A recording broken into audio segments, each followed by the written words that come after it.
As if North Carolina wasn't cool enough. We have a cone. Shaved ice truck, and we have the liquor at home. Yeah. Welcome aboard WindGypsy. We're glad to have you along. This is Lisa. I'm Richard, and this is Ginger, our dog. So this is the Pacific Seacraft Verity out of Tampa, Florida. Just got launched, about to leave for its maiden voyage back home. And safe voyage, Verity.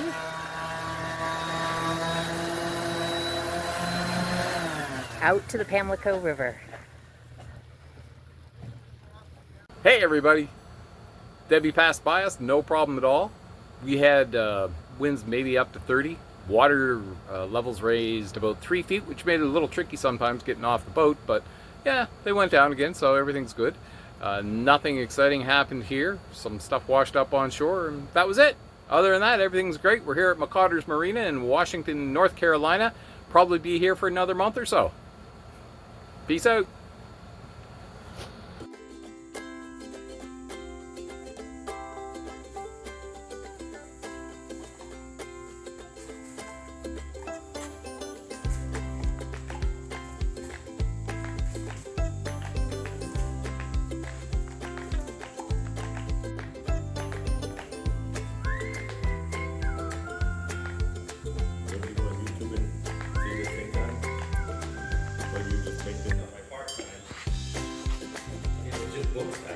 Yeah. Yeah.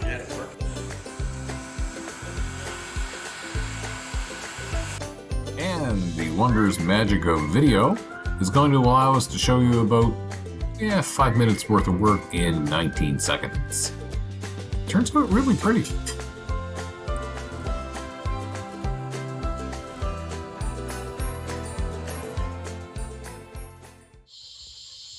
Another beautiful night here at McCotter Marina in Washington, North Carolina.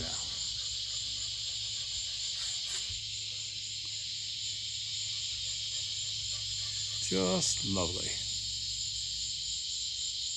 Of course, there's a lot of mosquitoes out, but you know, you can't have everything. And this is Lisa kneading pretzel dough on our new countertop.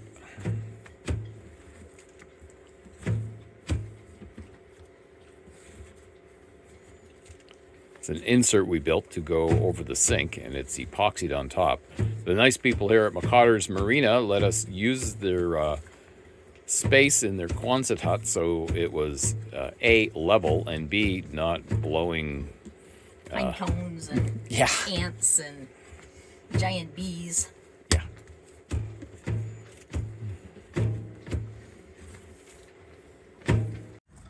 There was so much growth on the dinghy when we took it out. After being in the water from February to June, we had to scrape and scrape and scrape it. We call it the night of the bloody knuckles. So we can pretend that we will actually take it out of the water more frequently, but we know we won't. So there's a lot of kinds of things I've lied to myself about over the years, but I'm not going to bother with that. I'm just not going to do the work, I know that. So we're going to paint it. And leaving it on the deck with drop cloths, and we'll see how this goes. Should look sweet. And Ginger gets a little time off the boat while we're painting. Ran away, you mean? So today was like Christmas. We got a lot of stuff that we ordered, and some stuff that we didn't order.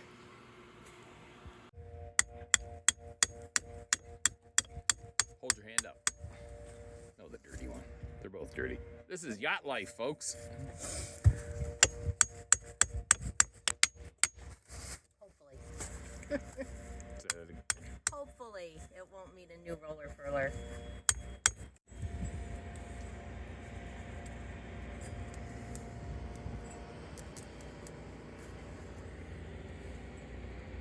Yeah, and this solidified oil, grease. Ugh. Remember, folks, yuck is an important word in yacht life. We have been arguing with each other about who gets to do this. So I told her to take a look to make sure the hose was down, and then she grabbed a socket wrench and is now doing all the fun stuff. She's taking my work. And it's not that I'm clumsy, it's just I bleed easily, that's all. This is trust.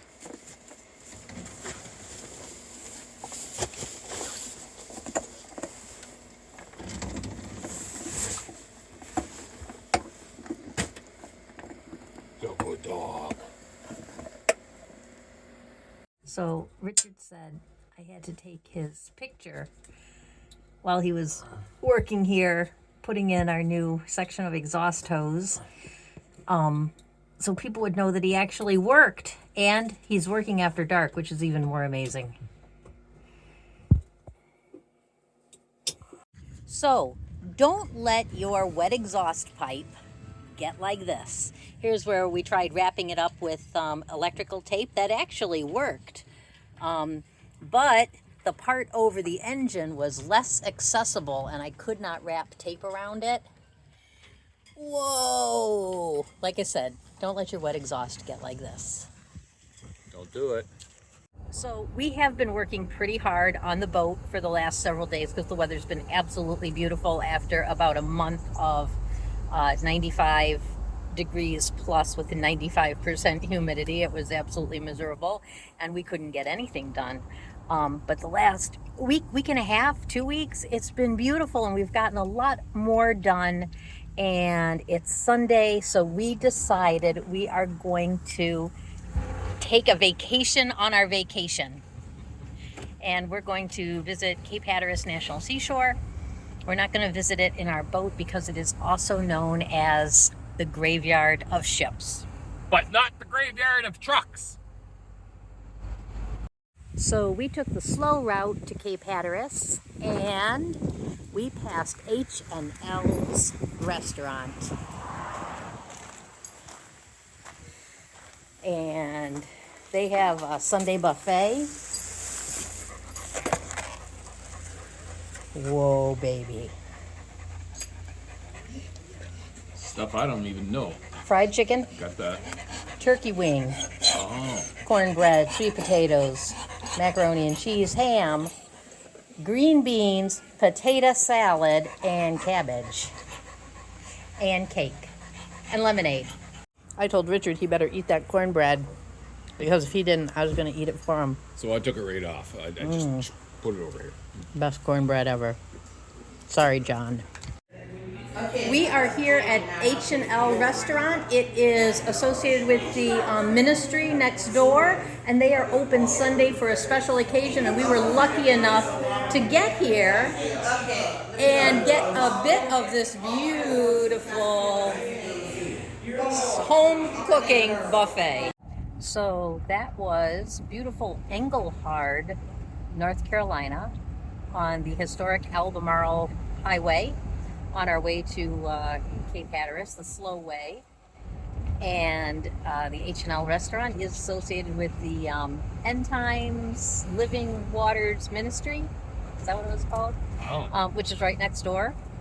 They usually are not open on Sunday, and that's what today is, but they were having a special event, and boy was that place hopping as people came and got their Sunday dinner. Everything a Sunday dinner should be. And their normal hours are Monday, Tuesday, Thursday, Friday. So if you are in Engelhard, North Carolina, or on your way to Cape Hatteras from Belleville or from Washington, North Carolina, and taking the slow route, make it a point to stop at H&L.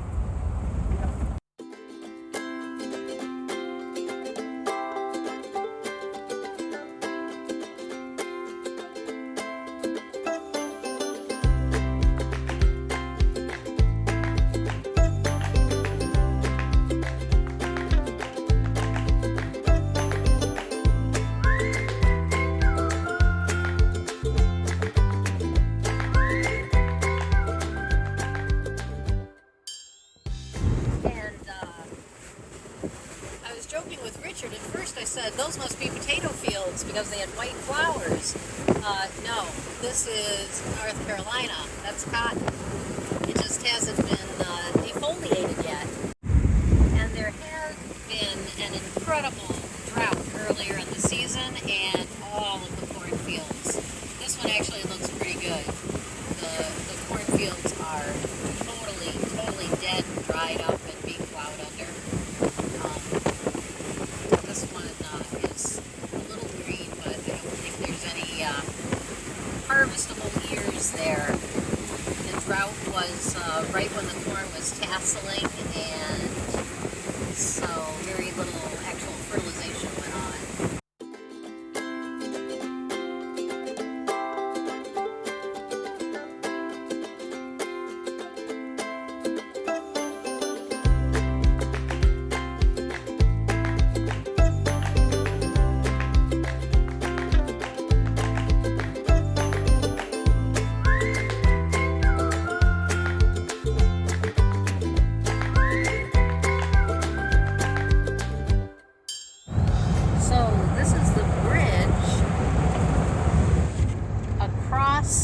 To Roanoke Island.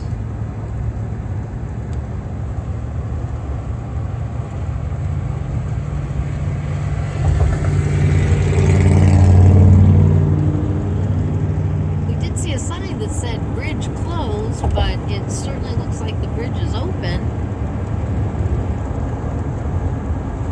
And this is, I think, a bridge that we cannot get under.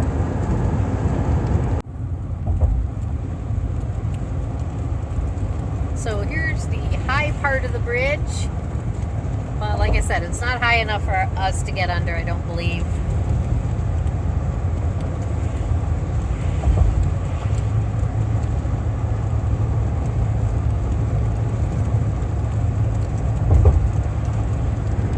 See a green channel marker out there.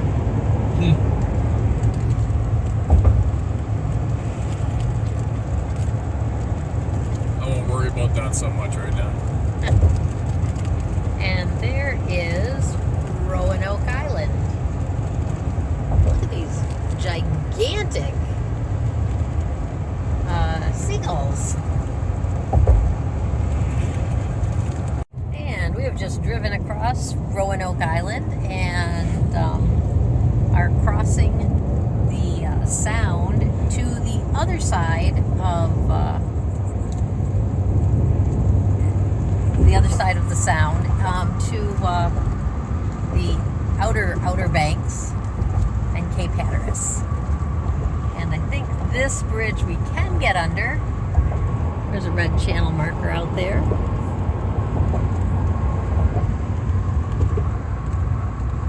See a couple power boats, crabber out there, but not a lot out on the water.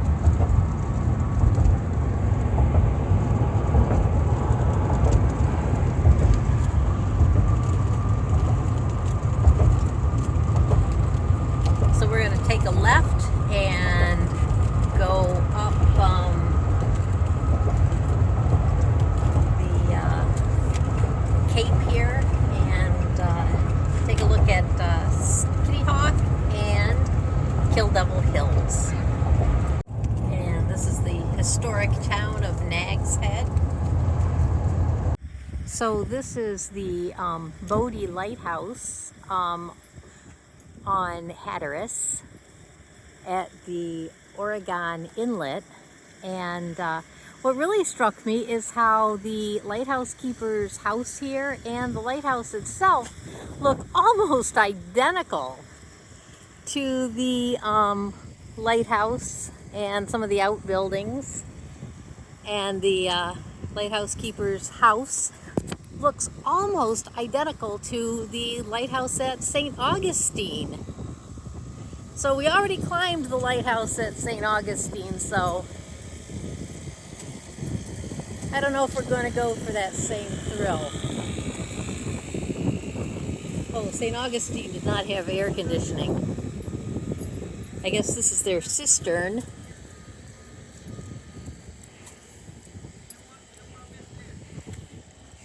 But yeah, the similarity is pretty striking. That's because they were both built between 1871 and 1874, slightly different time frames each, and designed by architect Paul Pelez.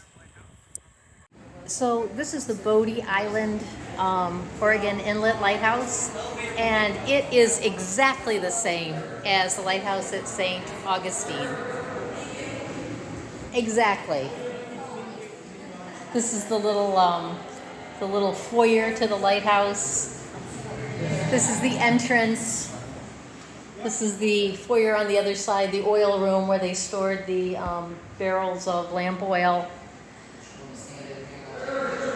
And the lighthouse keeper's house is identical. I know this is us just zooming past it in the car, but this is Oregon Inlet.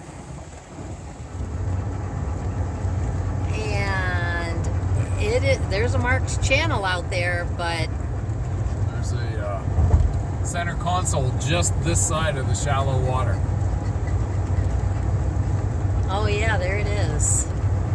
See a green marker? See another green marker? They do say local knowledge. It does look well marked though. Well, if there's ever an emergency, we have to do it. I'm not gonna do it by choice.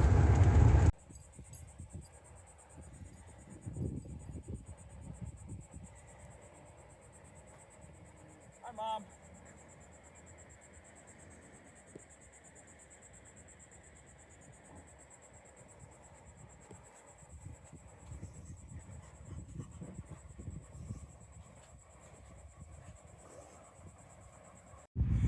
So, as we traverse the unmarked, vast sand hills of the Outer Banks, we found a trail, the stroller trail, and we're hoping to follow it back to civilization and rescue. And we are following the tracks of the elusive giant second toe man.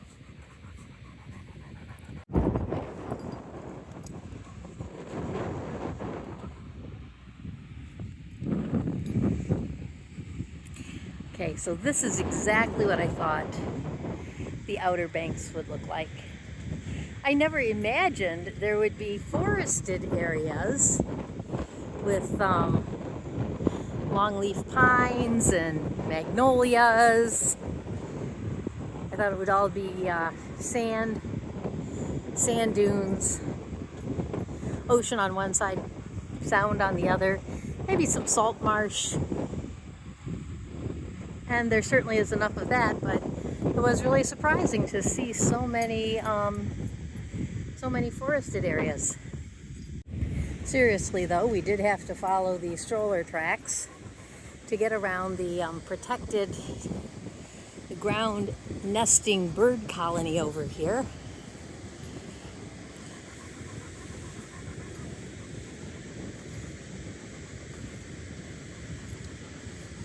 But it seemed like it would be a shame to come all this way and not touch the ocean.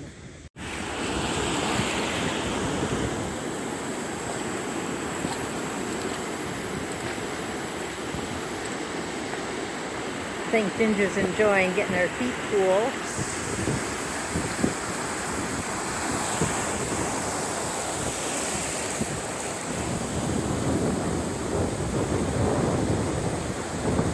Sunday afternoon in mid-August.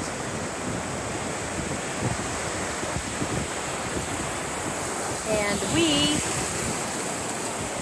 and one other group are literally the only people here on the beach at Pea Island. Oh yeah. Nice example of the riptide. It's not very strong. This is a new first for Ginger.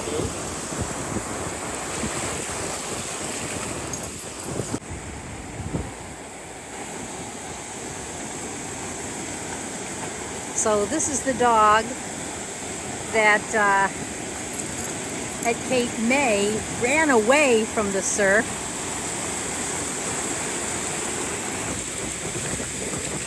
Of course, it was a lot cooler then.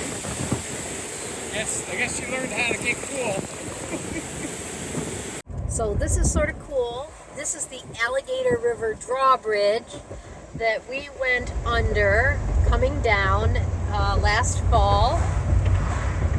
And right down there somewhere is where we passed Sailing Zephyr. Yeah. And the two Weimaraners on a 34-foot sailboat with two people. But yeah, I guess there's no one on the ICW this afternoon because we are going across the bridge unmolested by sailboaters. And here is the actual bridge part itself, or the swing bridge part itself. But yeah, here we go across. Not having to wait for no one. No one.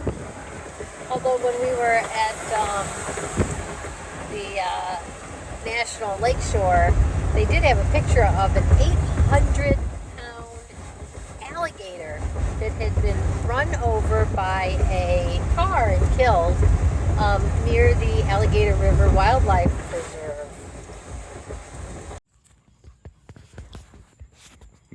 Mast total height is 51.5 inches. Excuse me, 51.5 feet. Yes. Say that again.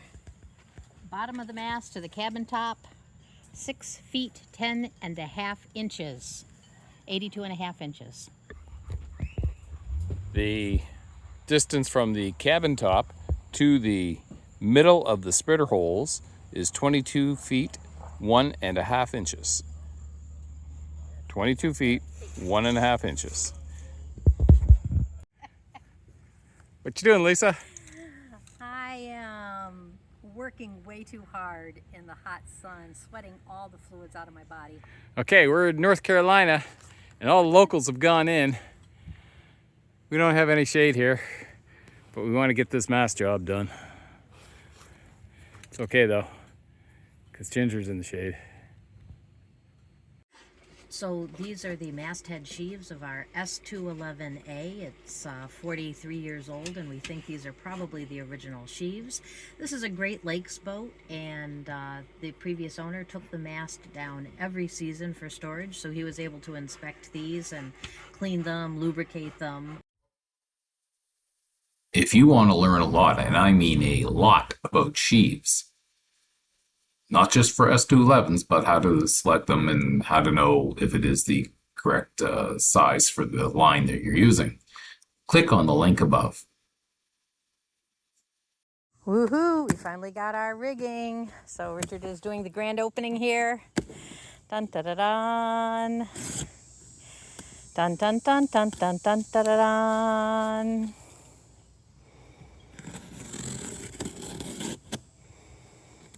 This is from Vela Sailing. At least with steel cable, you don't have to worry about cutting it when.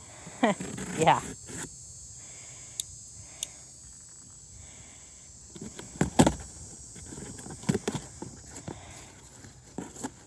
Ooh, dirty. Wow. Sure looks sexy. Okay, so we're going to measure it to make sure they gave us the right sizes. Well, we definitely have some thunderstorms rolling in here.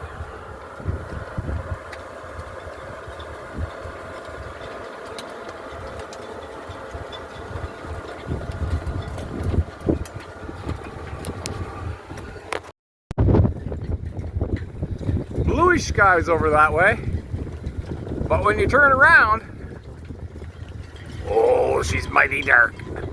Mighty, mighty dark.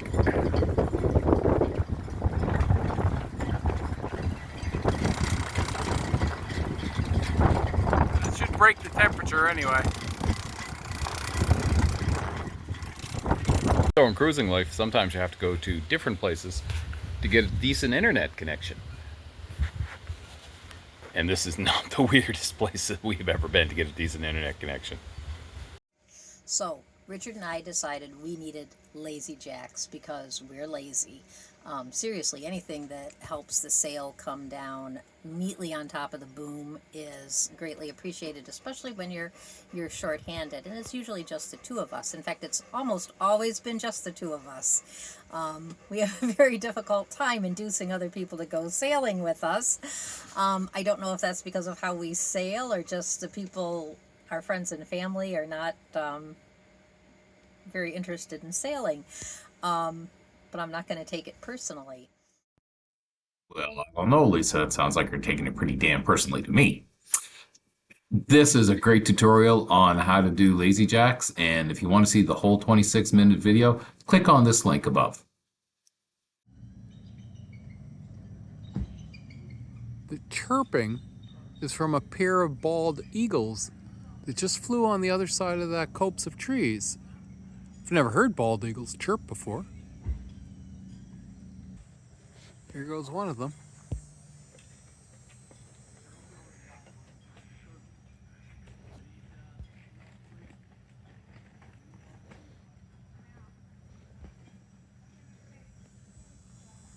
We are here at Lowe's in Washington, North Carolina, and this is the most awesome end cap ever.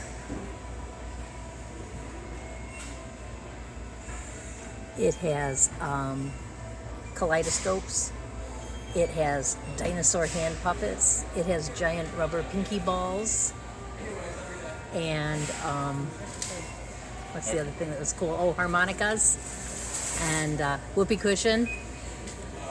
Yeah. So we're just finishing up all the work on our mast.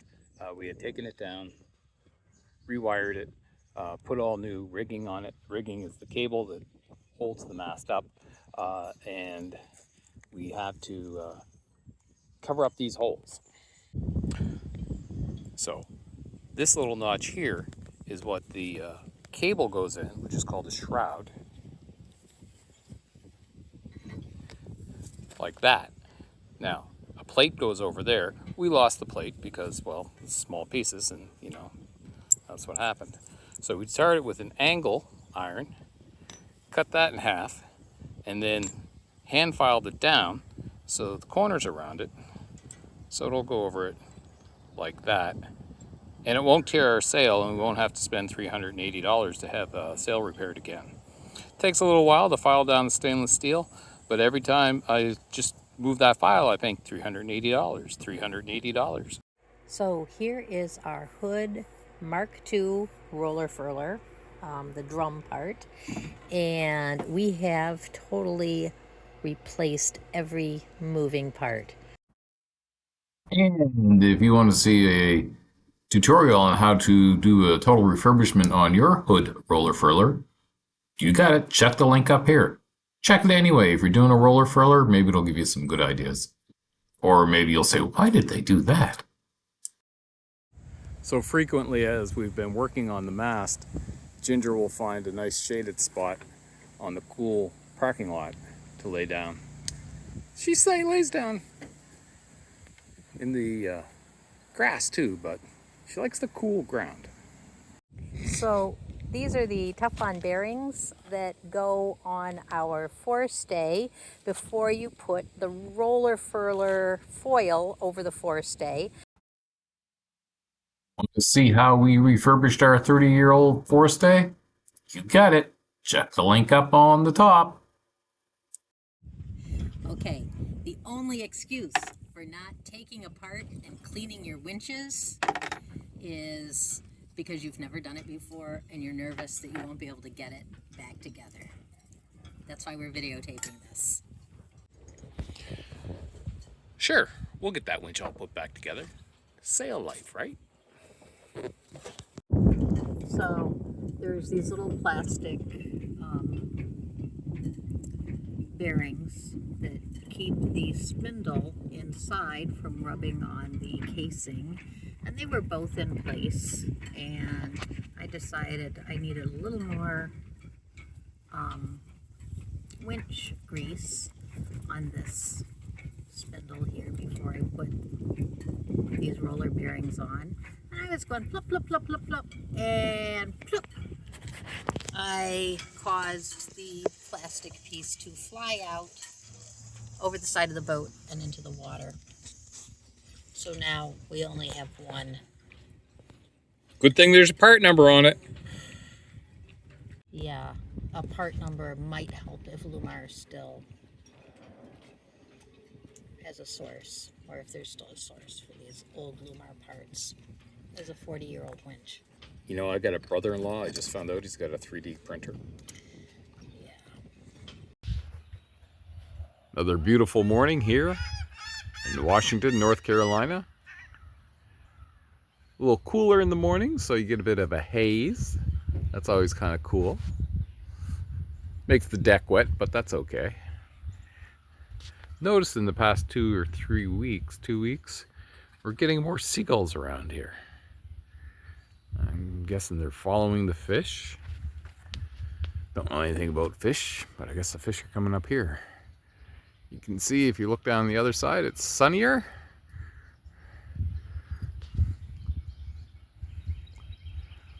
Look to this side, a little hazy and pretty.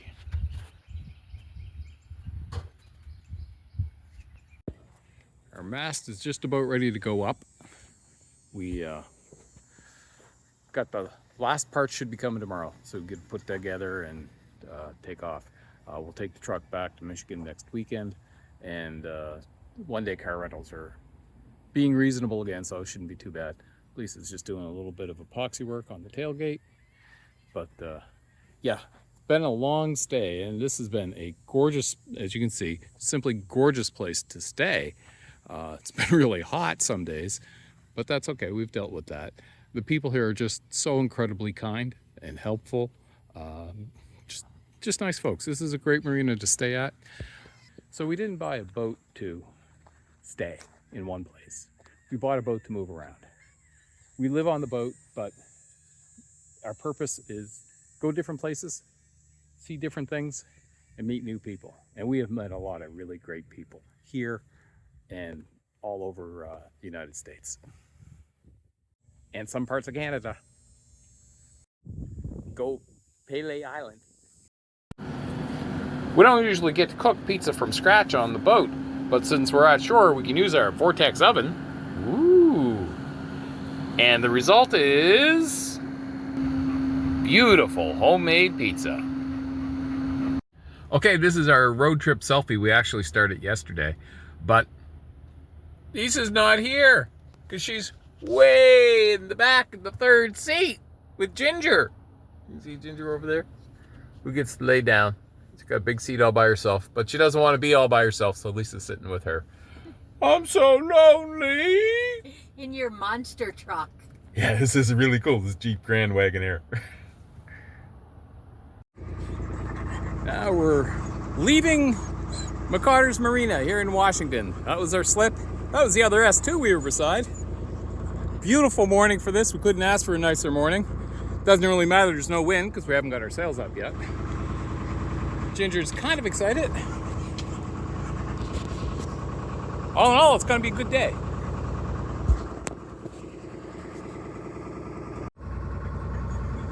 There's the rest of Broad Creek. McCotter's Marina. Super nice folks there. We always hope to get the dinghy out and explore Broad Creek, but that never happened, but that's okay. And here we are. Oh, there goes Ginger. Here we are docked in downtown Washington. Another sailboat left, and the dock master told us it was going to be going, so we hung around and